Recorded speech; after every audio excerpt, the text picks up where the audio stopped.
our Canadian correspondent. I was waiting for my internet to tell me that I could go. I hope you guys can see and hear me. I got one bar. Coming to you from the middle of nowhere during a polar vortex.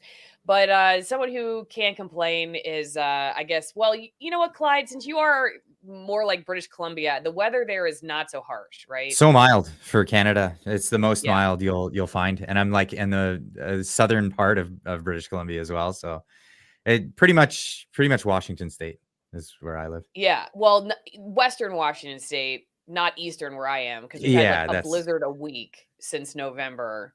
yeah. It's And it's ridiculously mild right now for winter well, for where January. Canadians make up for not being mild is in their government, their tyrannical government.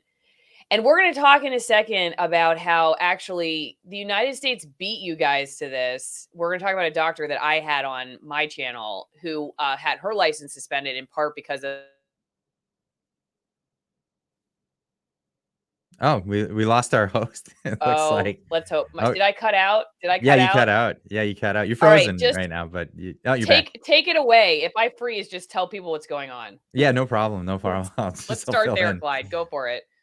Okay, so well, I'll start with the news that we have for Jordan Peterson. He's being threatened by the College of Psychologists.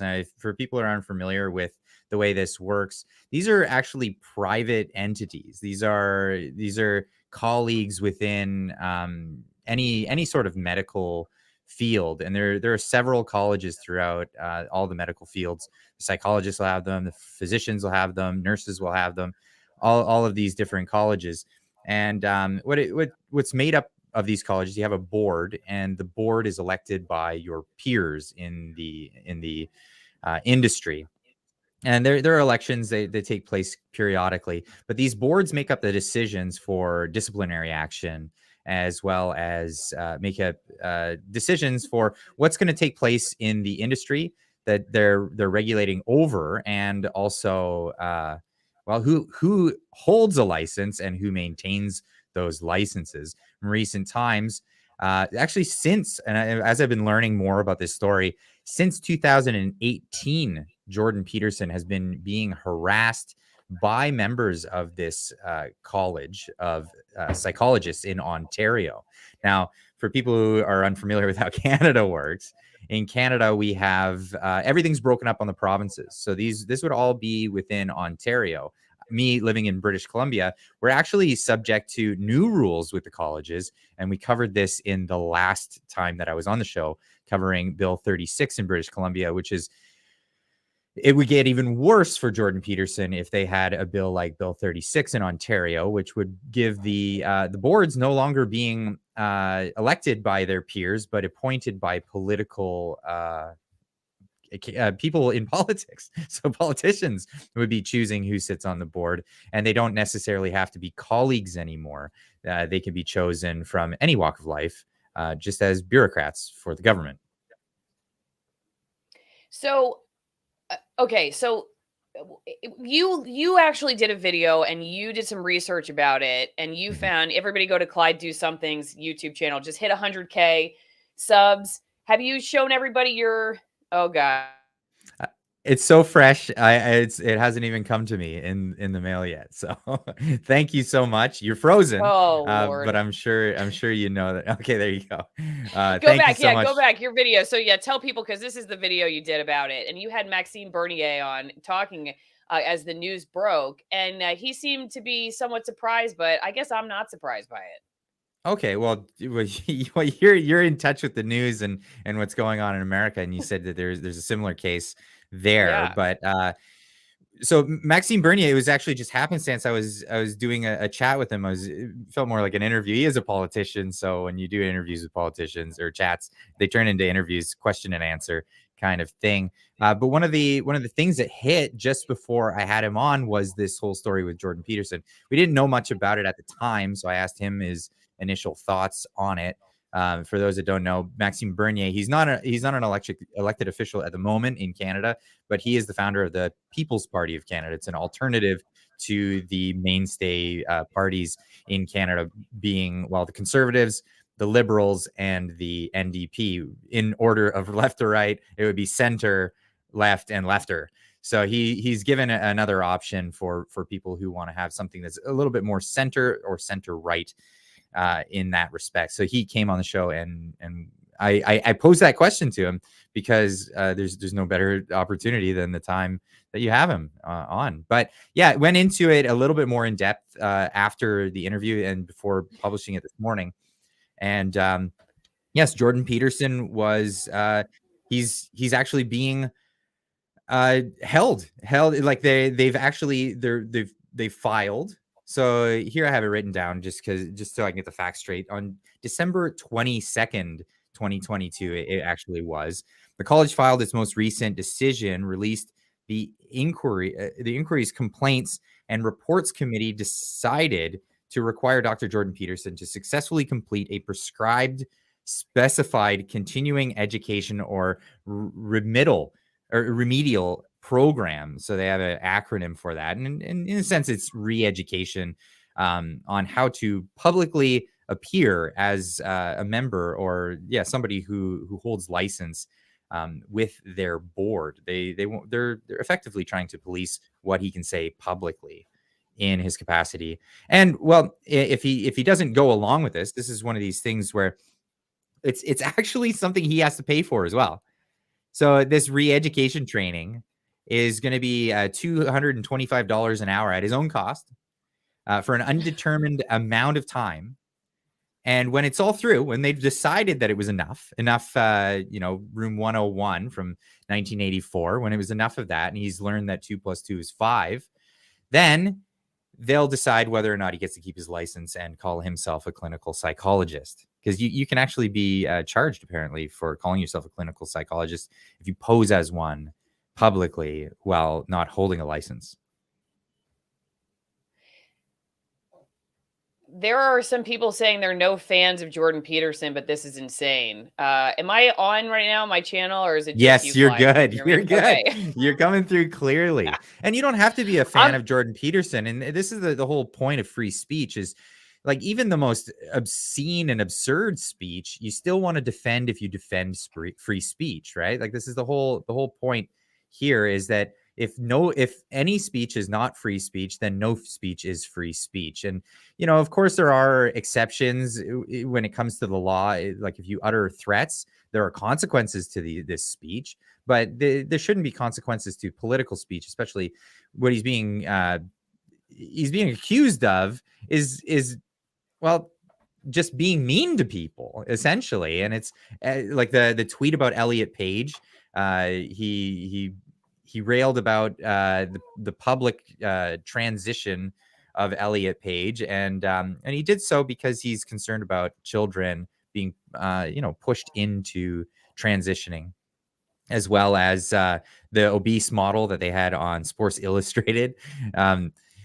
He railed against that because of beauty standards. And you may or may not agree with what he had to say, but that's really besides the point. The College of Psychologists should have no say in what his opinion is publicly, as opposed to what he's actually doing professionally.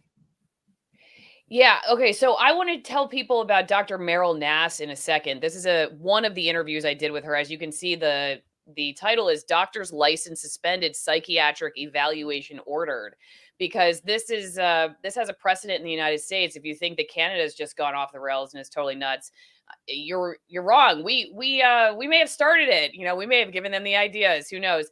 But first, what we got to talk about, and I don't know if my internet goes out, Clyde, you can sell wine, right? You know how to just tell people, go get drunk, life in 2023 may get worse. So make sure you got some wine on hand, don't wait until the end of the end times. All right. So Clyde's going to sell the wine if I go out. But anyway, because I do every once in a while get cut from my streams whenever I say that these are extremist altitude wines, because extremist is like the most overused word of 2022. So since these all come from high altitudes, they're for extremist wine drinkers, extremist altitude wines, AllisonWinePromo.com, 50% off the wine itself and 50% off shipping.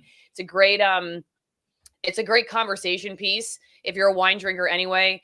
I now not only have a newborn, but a 2-year-old in the room. So I'm just warning everyone, we're about to have a meltdown. Hi, Lily. Okay. So that's another reason to have wine if you have a 2-year-old. Don't forget also, you can go to twinenginecoffee.com/Allison and get some coffee. Hey, can you take this for a second? Take this. All right, help me out. Get some coffee. It's organic. It's also high altitude. It'll help you with that hangover you got from the Allison wine promo.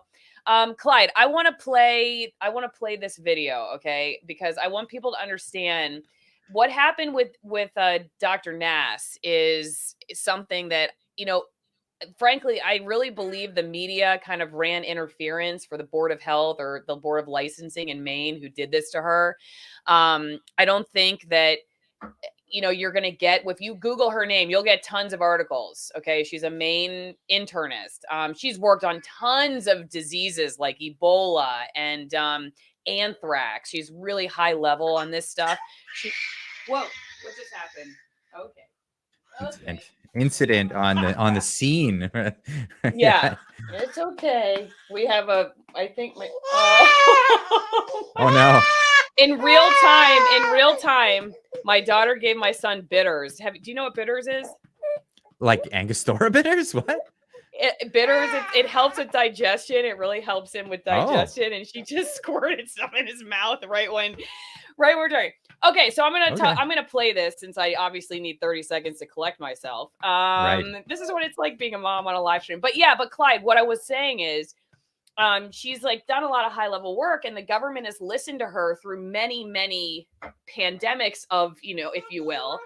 And then COVID rolls around. Here, can you draw me a picture? Thank you.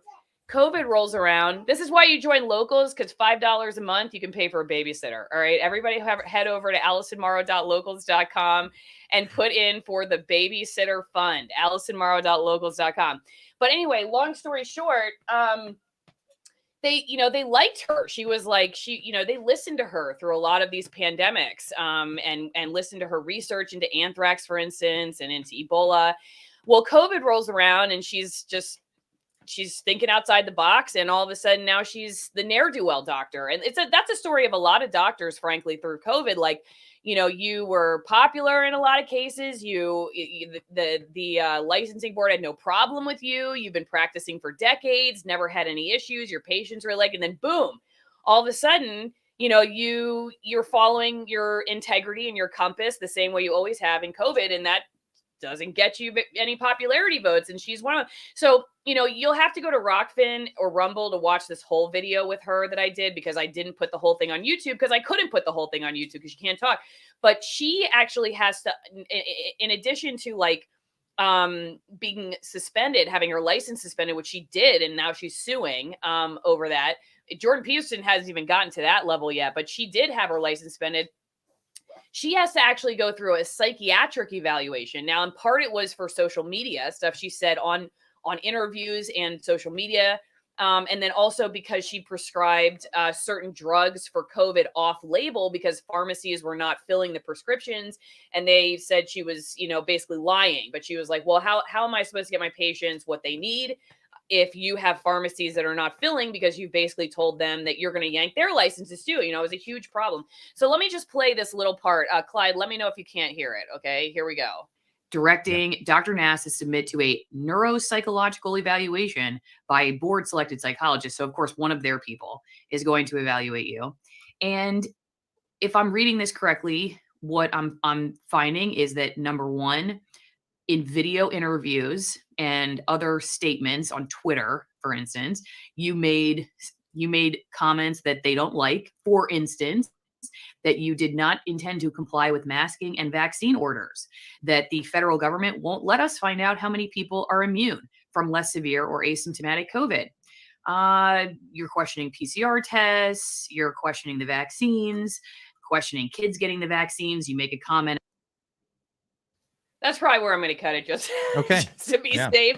But you get the idea. I mean, that's this is a public document, okay?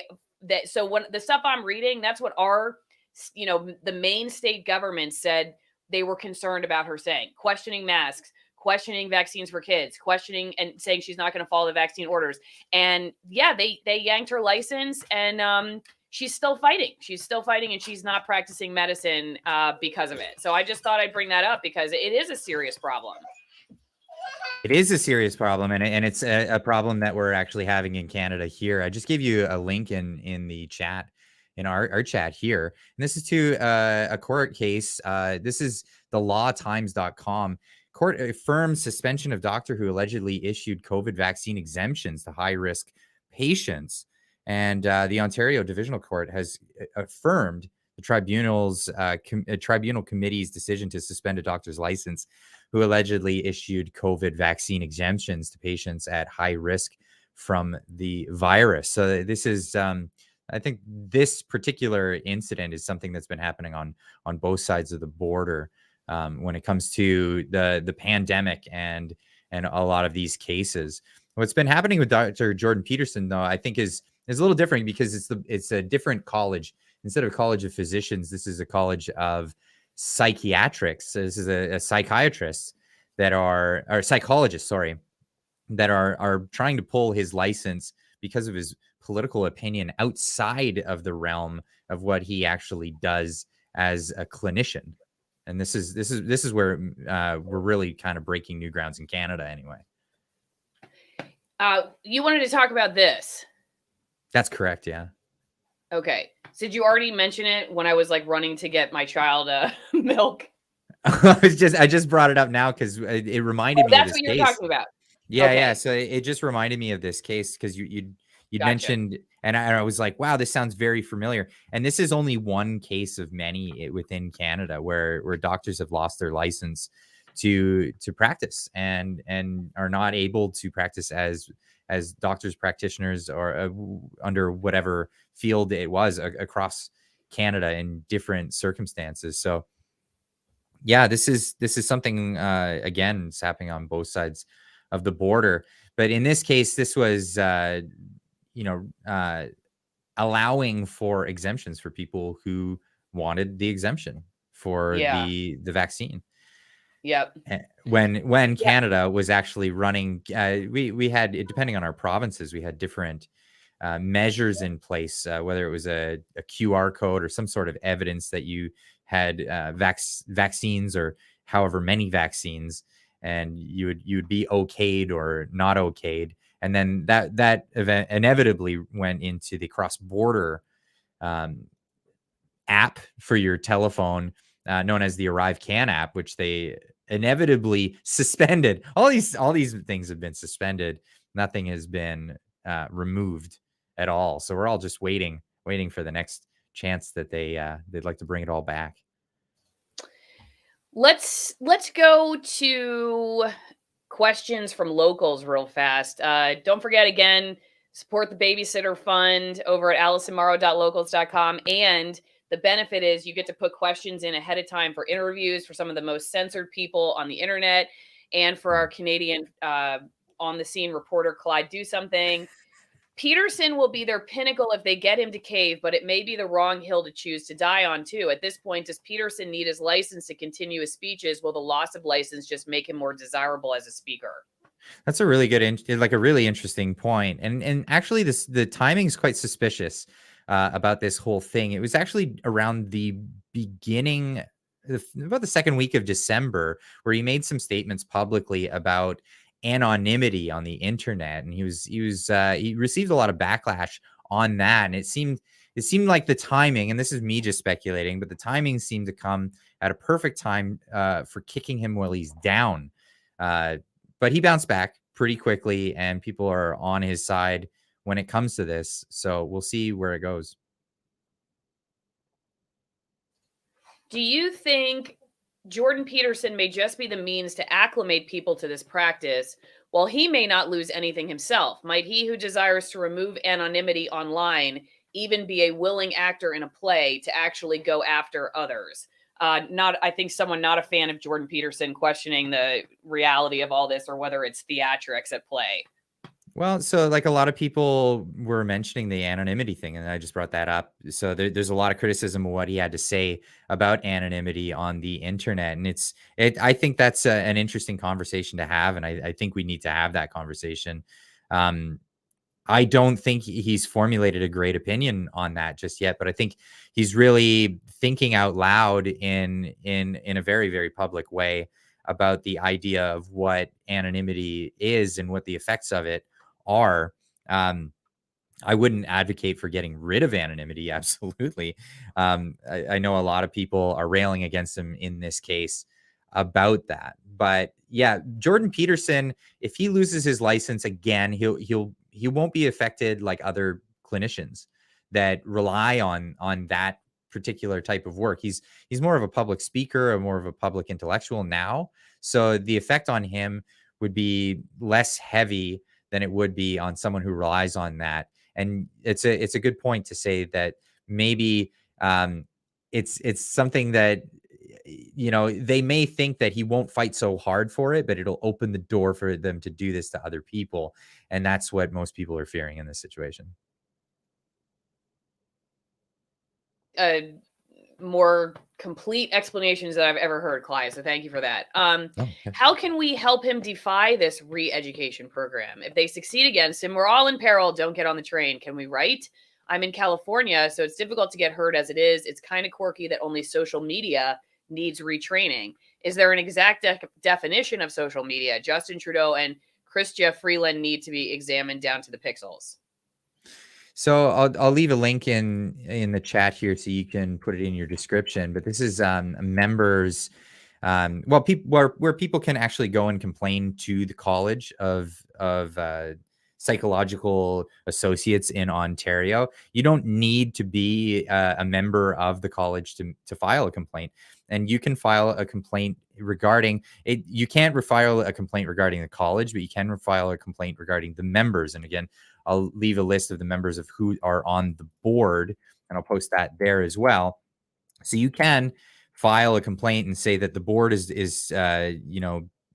going outside of their purview as a college of psychologists, and voice your opinion that way. As far as how well that will come across, I know that the page was down earlier today because of the number of people that were either they took it down or it was just chances are it was just overloaded, and or they're being run by the same people who do my internet.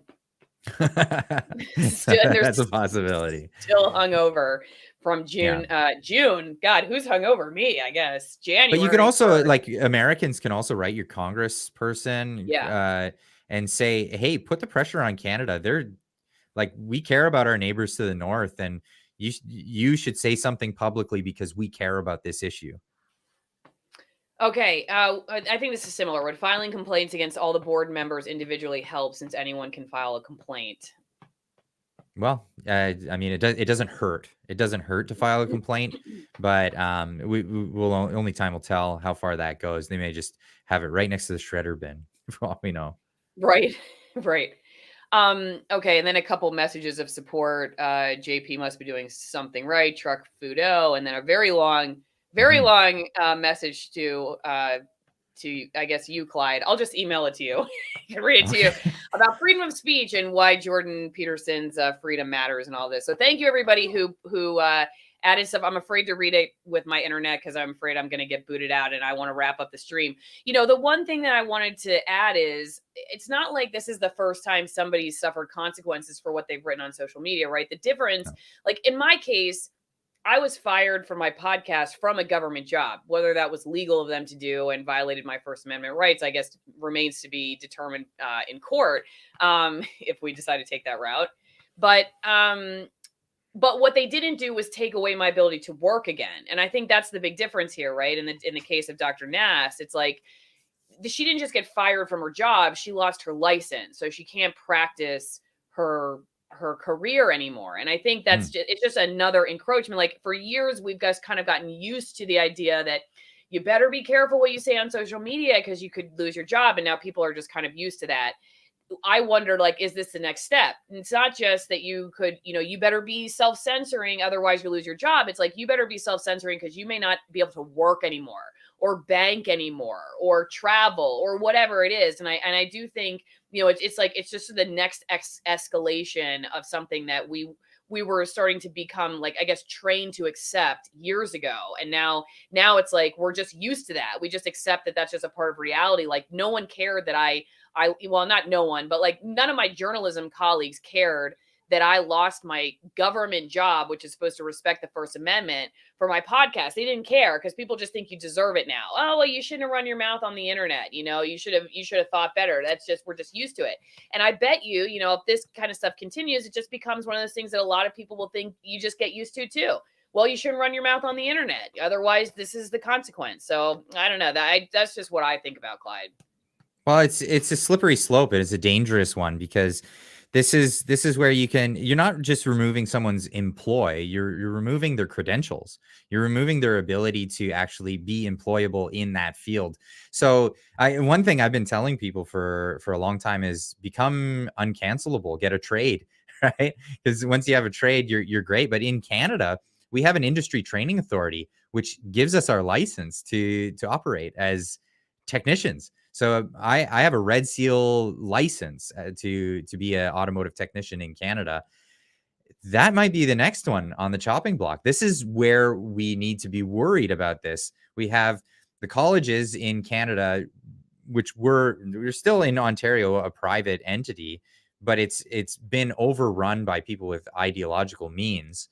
And we all know that the government is highly ideological at the moment, and they're grasping at these colleges and they're peddling their influence in them. If we had our training authorities with the trades do the same thing, I would hate to see that with ASE in the United States. ASE certification is the equivalent to our Red Seal licensing in Canada. So, but in Canada, it's required to operate, to have this. So scary situation. Don't you think they could come after the trades though, too, and somehow rip away your ability to do that kind of work? That's what I mean. This is the slippery slope into going encroaching into other people's careers. It's not just going to be the aristocracy. It's not going to be the aristocratic class. It won't just be academia at one point. Just as we all thought that these gender roles and all this stuff was just all going to be in academia, and that's something for the college kids. This isn't going to bleed down in the rest of society. Well, we're all seeing it, and this is a warning sign. Yeah. I agree. That's why I'm willing to keep talking about it, despite the fact that I have to unmute microphones and hold the bottle with my chin. And the other day, Clyde, I was interviewing an FBI whistleblower, and my son had a blowout under the desk. I had to change his diaper. Oh no! And I mean, it's insane. But thank you, everybody, for the support and for dealing with the internet and with all my issues. And Clyde, thanks for taking over the show when I needed you to. Any final words? Again, I just gotta show your YouTube channel so everybody can go subscribe at 100K now. So go. Yeah, thank you very much. Well, Canada is not very far away. We're geographically super close to all of you down. We're America's hat, as we're colloquially known. But yeah, tune into Clyde Do Something channel. It's your daily dose of what's going on in Canada. A lot of things are relative to what's happening in the United States. It's a good place to keep in touch and know exactly what's going on. And I'm right here on the ground. I'm a mechanic. I do my day job, and then I do this on the side. This is not my full-time job. This is a passion of mine, and this is why I'm so motivated, and I don't need a script and all these things. It's crazy that you fit in as many videos as you do with having your job, and my hat's off to you because I know what it's like having. What'd you say? 2 kids and a wife. Yeah, you got huge. A lot going on. I know what it's like. So thank you. Well, when you're passionate about a thing, it's just it comes naturally, right? That's true. It makes it easy. Yeah, you're right. And you want to do it. It's not like you're forced to do it. And that's why I thank people like those of us who are kind of doing this work, we're willing to take the consequences, and hopefully the more of us that are, talking about this, you make it so that someday, a year, whatever it takes, like you don't have to suffer the professional consequences of dealing with this stuff. I just saw, I think it was a Wall Street Journal. I can't remember. One of the corporate press outlets finally just wrote something about how vaccines might be causing the variants. That it could be the vaccines. Like that was a talking point that was considered because they were blaming the unvaccinated for variants, COVID variants. Right. And now And now the script has switched, and the corporate media is now saying, well, maybe it's the vaccines that are, so like you have to sit back and ask yourself, like, why is it safe now for them to start asking those questions? But in part, I don't know. I just kind of wonder if we just had more people talking earlier about just asking questions, even if you ended up going down a rabbit hole that ended up being wrong. But just the fact that you're like, I will ask the question. I just will ask the question. I'm just not going to be Mhm. afraid to explore it, even if it takes you down a path that, like I said, you find out at the end, like, well, nothing helpful here.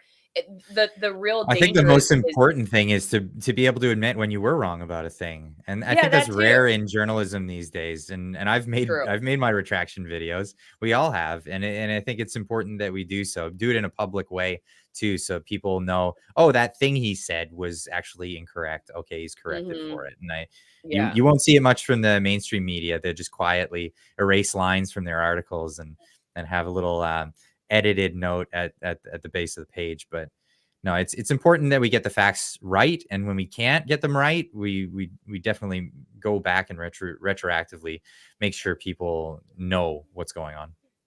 Should I get a Tesla, Clyde? Should you Special get a K on Ask Tesla? That. Yeah. I mean, it's up to Hopefully Special you. K I mean, asks. I'm not a fanboy, but I like electric cars, but I don't think they're the do all end all.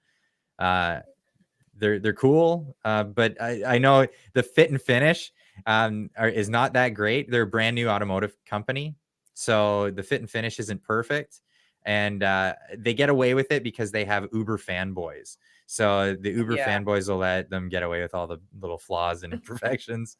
But I mean, they're Fan. not a bad car. It's not a I don't have nothing really bad to say about them.